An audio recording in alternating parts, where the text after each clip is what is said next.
Pripun kabaripun ibu-ibu? Alhamdulillah sehat, ya. Sehat, sempat, dan moga-moga semuanya dalam keadaan bahagia, lahir batin. Amin. Alhamdulillah, alhamdulillahirabbil alamin. Alladzi arsala rasulahu rahmatan lil alamin wa hadana ila siratil mustaqim. Siratal ladzina an'amallahu alaihim ghairil maghdubi alaihim waladdallin. Amin. Asyhadu an la ilaha illallah al-malikul haqqul mubin wa asyhadu anna Muhammadar Rasulullah shadiqul wa'dil amin. Allahumma shalli wa sallim wa barik ala sayyidina Muhammadin wa ala alihi wa ashabihi ajmain amma ba'du. Ibu-ibu, Bapak, ibu-ibu, para undangan dari Majelis Taklim di daerah istimewa Yogyakarta yang saya hormati, Ibu pembicara, Ibu Insinyur Tuti Elvita MSI, Ketua Departemen Kajian Perempuan, Anak dan Keluarga dari BPKK DPP PKS yang kami hormati, Bapak Sukamta PhD yang merupakan anggota DPR RI dari Dapil daerah istimewa Yogyakarta yang saya hormati,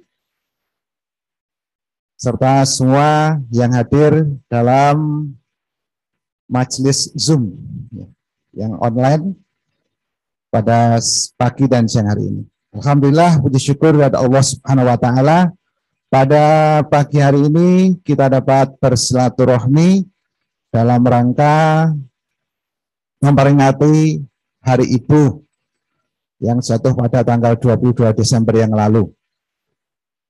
Dalam keadaan sehat walafiat dan semoga tidak kurang satu apa. Salawat dan salam semoga tetap tercurahkan pada junjungan kita Nabi Agung Muhammad Sallallahu Alaihi Wasallam, suri teladan kita beserta para pengikutnya hingga akhir zaman. Ada sebuah pepatah yang sangat terkenal, al-mar'atu imadul bilad. Saya tidak tahu ini hadis atau bukan. Kalau saya sebut hadis nanti dikira saya keliru, saya nyebut ini pepatah yang sangat terkenal saja. Bukan hadis, Bu, ya. Perempuan adalah tiang negara. Kalau begitu antara negara dengan ibu itu pasti ada ikatannya, Bu, ya. Buktinya ada ibu kota negara. Nah, itu contoh itu. Dan ada ibu negara, bapak negara nggak ada biasanya. Yang jelas antara ibu dengan negara, saya katakan al-mar'atu imadul bilad. Perempuan perempuan itu adalah tiang negara. Artinya antara negara dengan ibu itu perannya adalah, hubungannya itu adalah sangat erat. Kalau begitu, kalau kita bicara negara, mesti bicara politik, Bu, ya. Pasti. Atau sering. Ya, sehingga ibu itu juga punya hubungan yang kuat, baik secara langsung atau tidak langsung, disadari atau tidak. Kadang tidak disadari bahwa ibu-ibu itu sering berhubungan dengan negara alias berhubungan dengan politik.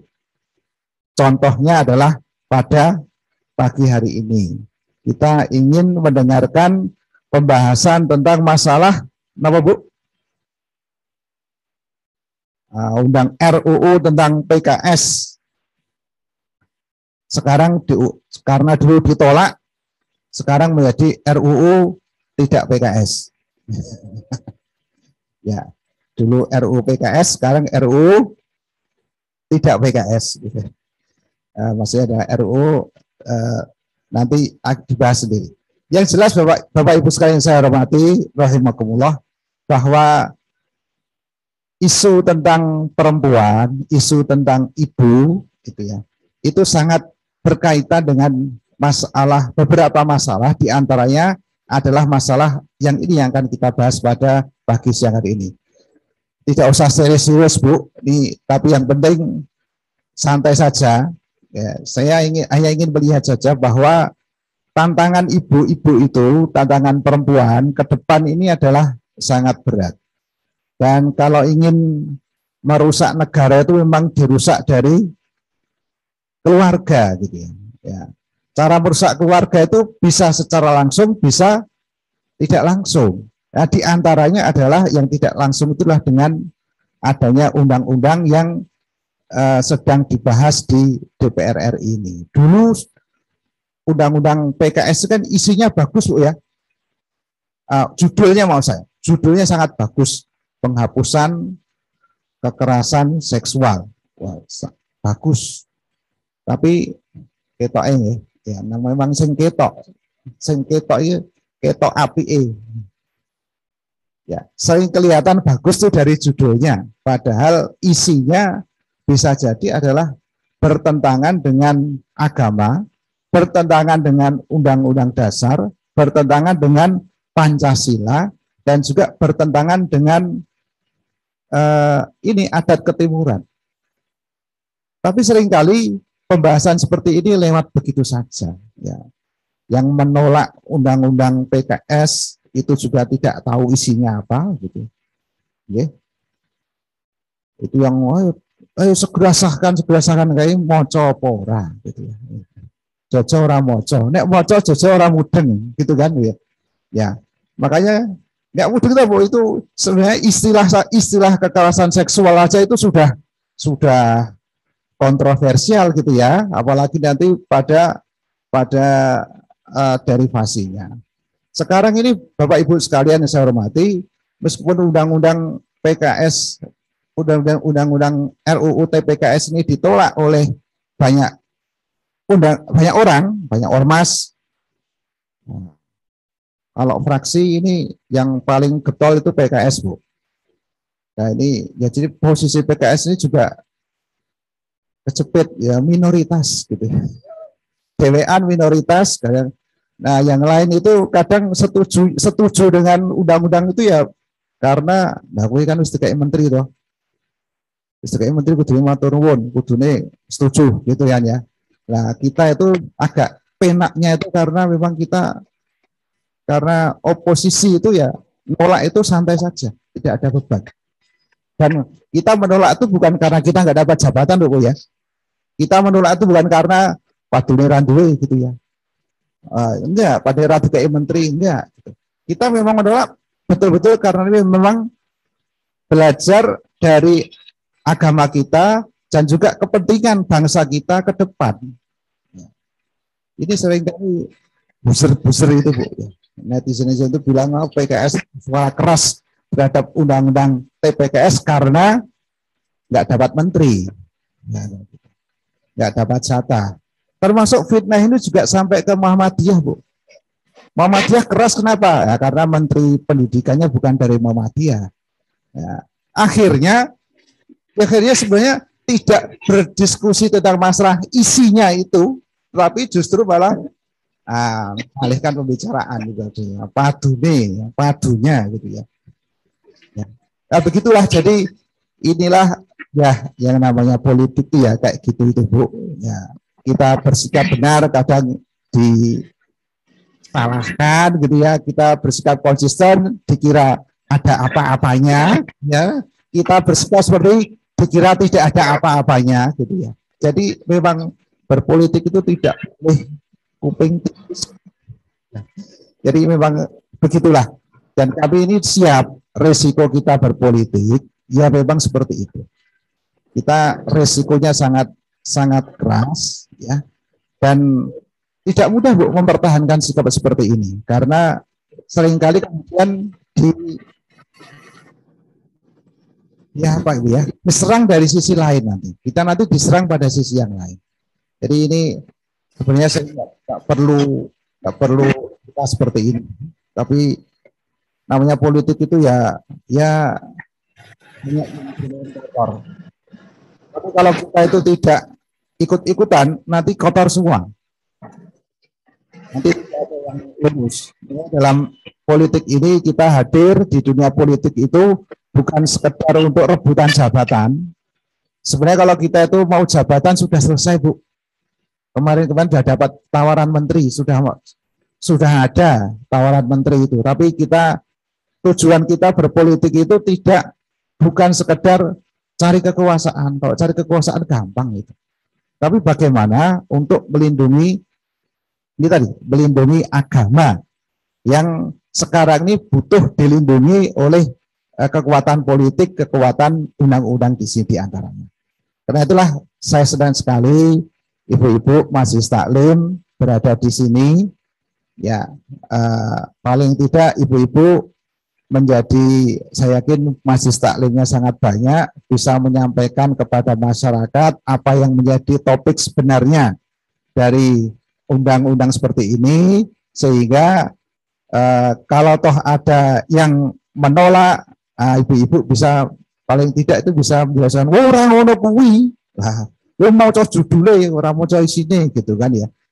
Nah, gitu. Jadi ini seperti saya katakan tadi, meskipun ini ditolak oleh semua fraksi, tapi sudah turun Bu, lewat Permendikbud Ristek. Ya, jadi Permendikbud Ristek kemarin itu isinya itu sebenarnya beberapa hal itu adalah turunan dari RUU TPKS ini. Isinya hampir sama Bu. Ya, hanya diganti saja ini mahasiswa, dosen, begitu, hanya seperti itu. Nah, dan kita cukup prihatin, memang kita bukannya menolak adanya kejahatan seksual di masyarakat ya, baik itu di pendidikan, di sekolah, ya, kemudian di manapun itu kita tidak menutup mata, memang betul. Tapi apakah solusinya kemudian seperti itu? Karena kalau di Permendikbud Ristek itu ada informed consent, seksual consent Bu ya. Ya, persetujuan seksual gitu ya. Ya itu di Permendikbud Bu ini. Jadi kalau di dosen dengan mahasiswa, kowe gelem ra lulus gitu. Ya, gelem lulus ra gitu. Ya, orang ini ra lulus gitu. Tahun ini kayak gitu lah. Kayak gitu.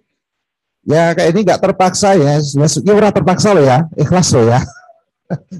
Atau ada itu akhirnya tidak bisa dituntut Bu. Jadi ini memang ya, iya karena Permendikbudnya itu mau itu tadi seksual consent Bu.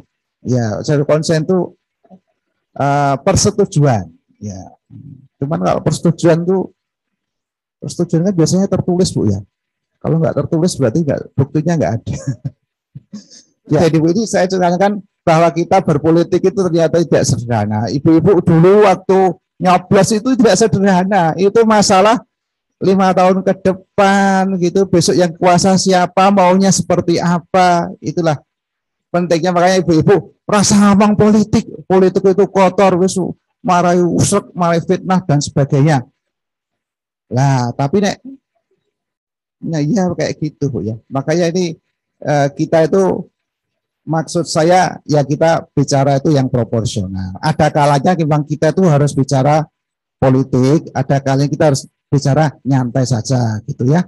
Ya, yang penting masak, goes dan sebagainya itu kadang memang banyak butuh seperti itu. Tapi jangan lupa bahwa yang namanya berpolitik itu juga menjadi hal yang penting. Karena itulah sekali lagi saya betul-betul mengapresiasi kehadiran ibu-ibu sekalian di forum kali ini. Moga-moga ini bisa bermanfaat dan saya minta ini ini pertemuan terakhir Bu ya. Pertemuan terakhir di tahun ini. Moga-moga nanti di tahun depan kita bisa bertemu kembali dalam keadaan yang lebih baik, ya, dalam keadaan baik juga negeri kita moga-moga juga menjadi lebih baik. Amin ya rabbal alamin. Doa kita adalah supaya baldatun thayyibatun wa rabbun ghafur. Amin ya rabbal alamin. Makatan wonten kana punjen pangapunten. Bila itu hidayah waridul inayah. Nasruminallah wa fathun qarib wa la mafiq ila qamit tariq. Assalamualaikum warahmatullahi wabarakatuh.